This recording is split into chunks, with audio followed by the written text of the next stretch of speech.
Hello दोस्तों, स्वागत है आप सभी का आज के इस वीडियो में। दोस्तों इस वीडियो में हम लोग बात करने वाले हैं क्लास 10th के मैथ का जो चैप्टर है पहला ही, ठीक है, वास्तविक संख्या, उसी में जो आपका प्रश्नावली है 1.2।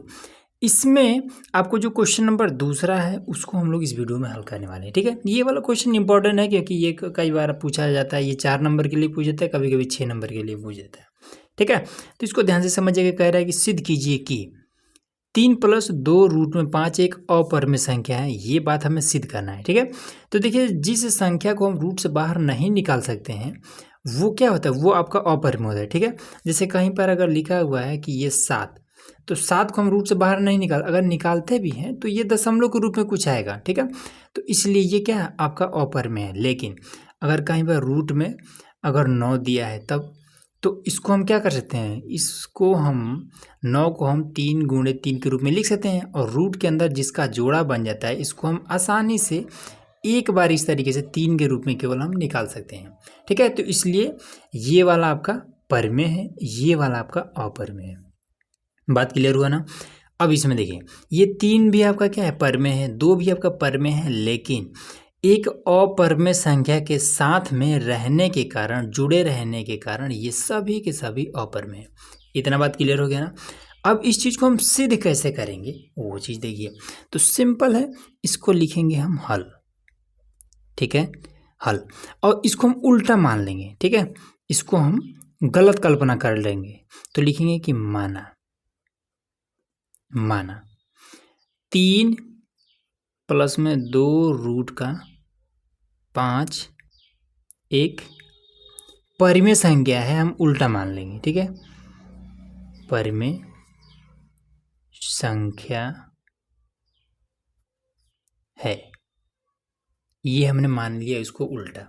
ठीक, अब इसके बाद से अब इसको हम परिमेय संख्या के सामने रखेंगे। अब बात आती है कि परिमेय संख्या क्या कौन होता है, तो जो बटे के रूप में होता है। ठीक है, जो भी संख्या बटे के रूप में हो वो आपका परिमेय संख्या हो जाता है। ठीक है, जैसे मान लेते हैं कहीं पर यहाँ पर दिया हुआ है परिमेय संख्या, ये आपका रूट में नहीं होता है। ठीक, रूट से हमेशा बाहर ही होगा। जैसे कहीं पर 2/3 है या फिर 5 है, उसके नीचे 1 लगा दिए, फिर बटे में हो गया, तो ये आपका सब परिमेय संख्या है।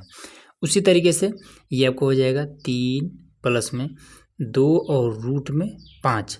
अब यहाँ पर क्वेश्चन में तो दिया नहीं है कि ये वाला परिमेय संख्या लीजिए, हमें कुछ भी लेना है तो हम यहाँ पर a/b ले लेते हैं। ठीक, अब इसमें देखिए, इसके बाद से क्या करेंगे, इसमें बताएंगे कि जो परिमेय संख्या में एक और ख़ास बात होती है कि परिमेय संख्या की ये जो नीचे वाला होता है हर, ये कभी भी 0 नहीं होता है। ठीक है, तो इसके जो नीचे है b, ये बताएंगे कि यहाँ ये जो b है ये कभी भी 0 नहीं होगा। ठीक है, तो इसी को हम ऐसे लिखते हैं, b ≠ 0 है। ठीक, अब ये जो a और b हमने लिया है, ये क्या हमने लिया है, तो ये हमने एक, अब देखिए a और b की जगह कोनो ना कोनो संख्या ही रहेगा। ठीक है, परिमेय संख्या अगर बनाना है तो कुछ ना कुछ तो संख्या रहबे करेगा, तो a और b क्या है वो बात यहाँ पर लिख देंगे। ठीक है, संख्या को ही हम गणित की भाषा में पूर्णांक बोलते हैं, तो यहाँ लिखेंगे कि यहाँ a तथा b एक पूर्णांक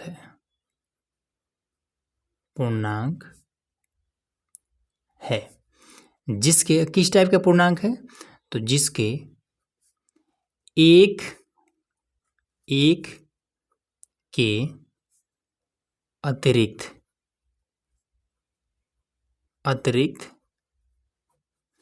कोई गुणनखंड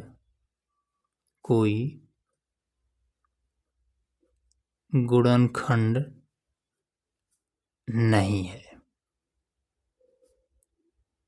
एक के अतिरिक्त कोई भी गुणनखंड नहीं है। ठीक है, अब इसका क्या मतलब, ये जो लाइन हमने लिखा है a और b एक पूर्णांक है, पूर्णांक का मतलब हमने बताया है कि कोनो न कोनो संख्या है। ठीक है, वो चीज़ तो ठीक है, लेकिन जिसके एक के अतिरिक्त कोई भी गुणनखंड है, इसका क्या मतलब, तो इसका मतलब होता है कि a और b को एक के अलावा, इस एक के अलावा इसको और कोई भी विभाजित नहीं करेगा। ये बात यहाँ पर हमने इतना लिख दिया है। ठीक है, अब इसके बाद से देखिए, इसको हम क्या लिखेंगे, तो ये 3 क्या है, 3 को हम इधर ले जा सकते हैं तो लेके चले जाएंगे, 2 को भी ले जा सकते हैं तो इसको भी लेके चले जाते हैं, तो ये हो जाएगा।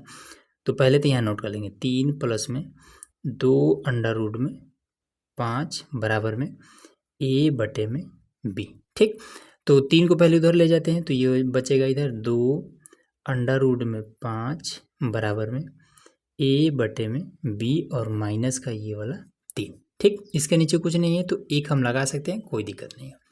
अब 2 को भी इधर लेके चले जाते हैं तो जब 2 को लेके जाएंगे तो ये हो जाएगा अंडर रूट में 5 बराबर में ए बटे में बी माइनस का ये 3 बटे में 1 और इसके बटे में आपको हो जाएगा 2। ठीक है, अब इसके भी नीचे 1 लगा लीजिए क्योंकि ये सभी बटे में है तो इसके नीचे भी हम 1 लगा सकते हैं। अब इसको जब हम हल करेंगे तो ये आपका कुछ ऐसा आ जाएगा, ये आ जाएगा रूट में 5 बराबर में ए बटे में 2b और माइनस में 3 बटे में 2 ऐसा आ जाएगा। ठीक है, अब देखिए बराबर के इधर वाला, ये इधर वाला इसको हम लेफ्ट साइड बोलेंगे और ये बराबर के सामने वाला क्या हो जाएगा, राइट साइड हो जाएगा। अब इसी चीज़ को यहाँ पर लिखेंगे, दायां पक्ष, दायां पक्ष। अब दायां पक्ष में क्या हो जाएगा, तो दाहिने कौन है, दाहिना आपका इधरे वाला तो होगा ना, यही तो दाहिना है। तो देखिए दायां पक्ष में क्या है कि ए है बटे में 2b है माइनस में 3 बटे में 2 है। ठीक, अब ये क्या है, ये ए बटे में 2b माइनस का 3 बटे 2 एक पूर्णांक के रूप में है। ठीक है, एक पूर्णांक के रूप में है, तब ये परिमेय संख्या होगा। ठीक है, तो ये वाला क्या है, ये सभी क्या है, परिमेय संख्या, क्योंकि रूट में तो है नहीं। ठीक, तो ये सभी परिमेय संख्या हो जाएगा। अब इधर आ जाते हैं, अब इसको बायां पक्ष, बायां पक्ष में क्या है कि रूट का 5 एक अपरिमेय संख्या है, अपरिमेय संख्या है। ठीक है, इसलिए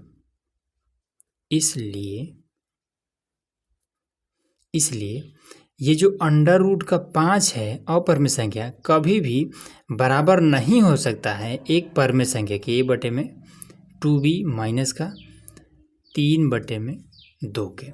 ठीक, एक अपरिमेय संख्या बराबर नहीं हो सकता है एक परिमेय संख्या के। ठीक है, कहीं पर भी अगर लिखा हो, कहीं पर लिखा हो रूट में 7 और बराबर में लिखा हो 7, तो क्या ये दोनों बराबर है, नहीं बराबर है, क्योंकि रूट में 7 का मतलब होता है 7 घात में 1/2, 7 घात में आधा, और इस 7 का मतलब होता है 7 घात में 1, तो दोनों कहाँ बराबर है, ये आधे का मामला एकदम फर्क है इसका। ठीक है, तो इसलिए ये क्या है, बराबर नहीं है।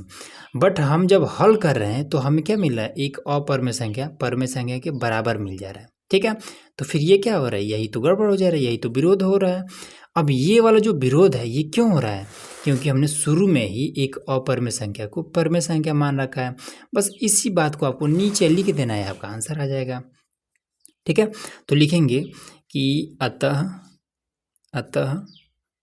यहाँ विरोधाभास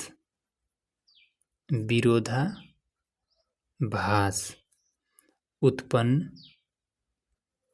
हो रहा है। ठीक है, कहाँ पर विरोधाभास उत्पन्न है, यहाँ पर एक अपरिमेय संख्या परिमेय संख्या के बराबर नहीं होना चाहिए, लेकिन हमें बराबर मिल जा रहा है यहाँ पर। ठीक है ना, तो वही हमें लिखें कि यहाँ अतः यहाँ विरोधाभास उत्पन्न हो रहा है, और यह विरोधाभास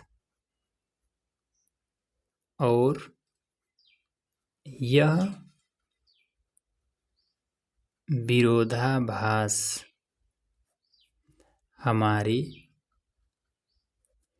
गलत कल्पना के कारण हुआ है। हमने कहाँ पर गलत कल्पना किया है, शुरू में ही। ठीक है, शुरू में जो हमने माना है वो गलत माना है, इसलिए ये सारी चीज़ हो रही है। बस इतना काम कर देना, आपका क्लियर हो गया।